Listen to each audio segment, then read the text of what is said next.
we have to stand this economy back up again. When I became governor, we had the highest unemployment rate in the country, and we had to stand our economy back up. So we're supporting small businesses, to be sure, and we're helping sole proprietors, to be sure. But at the same time, here in Rhode Island, I have tens of thousands of Rhode Islanders out of work in businesses that, are in the decline, brick and mortar retail, or folks who just have a high school degree and they're struggling to get a job in the new digital technology world. So we owe it to them to give them a chance. Put yourself in the shoes of a 45-year-old woman who has spent her whole career working as a cashier or a bank teller at a bank or in retail, has a high school degree, is out of work. She's afraid right now, but she wants to work and ought to be able to work. So we're going to get her trained. And at the end of her training, she's going to get a job. So this is one piece of the puzzle, but it's a necessary piece. It's a really important piece. John, where does Operation Hope come into this? And can a program like this be scaled up on a national level? Yes. First of all, great to be with you. And the thing I like about you and the governor, Stephanie, is three things. One, you're a light on the hill.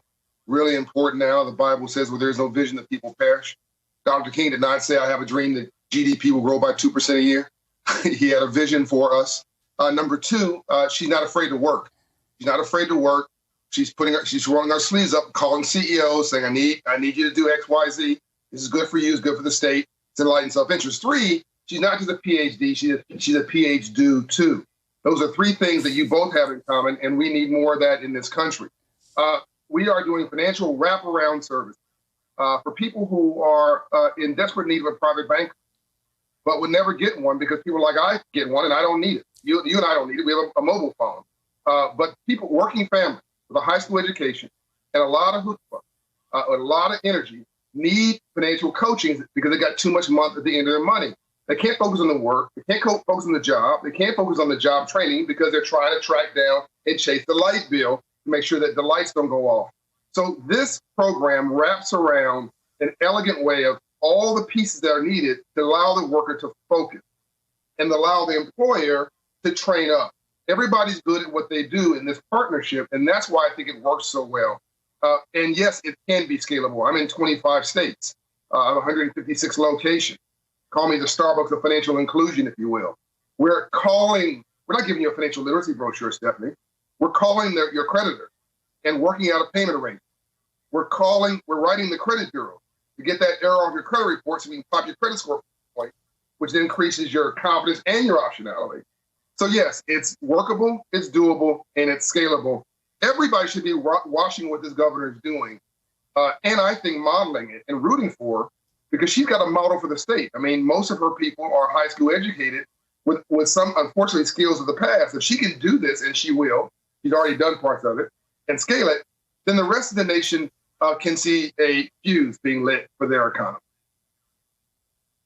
We certainly are rooting for it. Governor, we would want a program like this if we weren't facing a pandemic. But for so many people, they are afraid to go back to work. They do have children that are home, and the virus could spread again. For people in a situation where they're not quite ready to leave home, can they be part of this program? Can they get retrained while they're not out there? Yes, absolutely. Much of this will be virtual. And frankly, some of that is easier for folks who don't have transportation.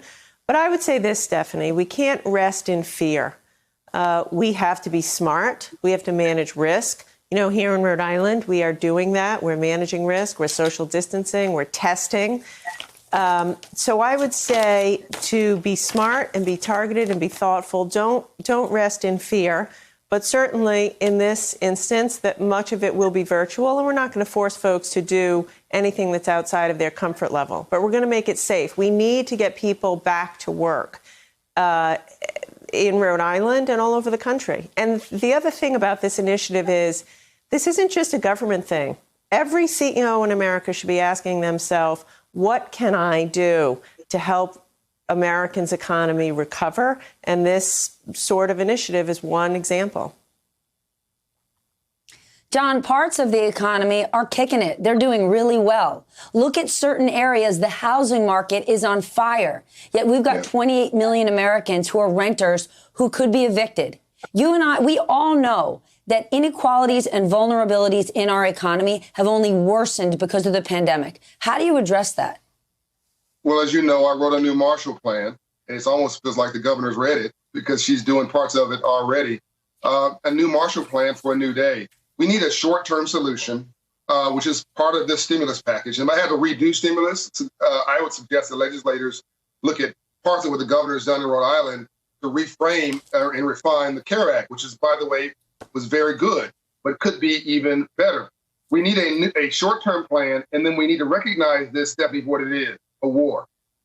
We're at war with the virus. Let's not play around. Let's knock it off, knock all the politics, knock all the partisanship. There's only one party right now, the Get It Done party, okay? And we're all in it. And we need a long-term plan that focuses on 90% of all jobs, as you know, Stephanie, comes from the private sector. Most Americans don't know that. I've been talking to really smart people in the last week. They thought that most of the jobs came from the government. 90% of jobs come from the private sector. So the government's told us all to shelter in place. Okay, take that seriously.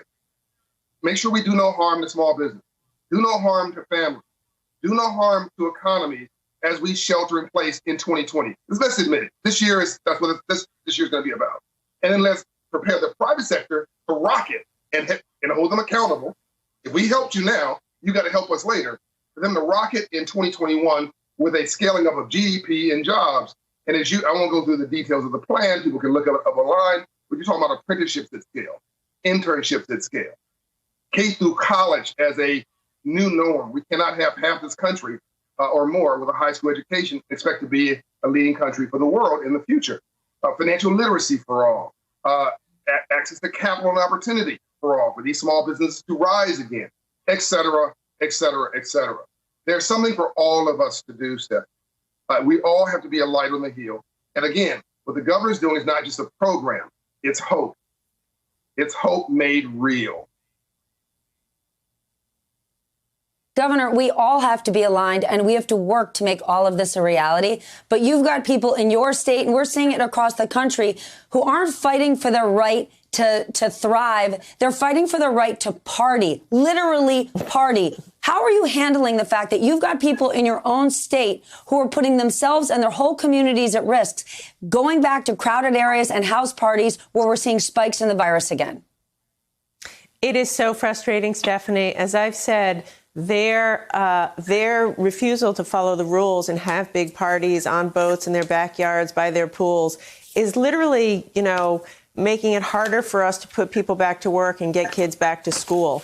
So a week ago, I reduced our social gathering sizes from 25 to 15, and we're increasing our enforcement. We were out all weekend enforcing these parties, passing out masks, breaking up social gatherings that are too big, a lot more physical presence. We're going to get serious about enforcing the social gathering size of 15 because, listen, we've all been in our 20s before. Summer's a fun time to party. I get that. But not this summer. As I've said, knock it off because other people deserve to be able to go back to work. The kids deserve to be able to go back to school. Have a good time, but do it responsibly. Hey there, I'm Chris Hayes from MSNBC. Thanks for watching MSNBC on YouTube. If you want to keep up to date with the videos we're putting out, you can click subscribe just below me or click over on this list to see lots of other great videos.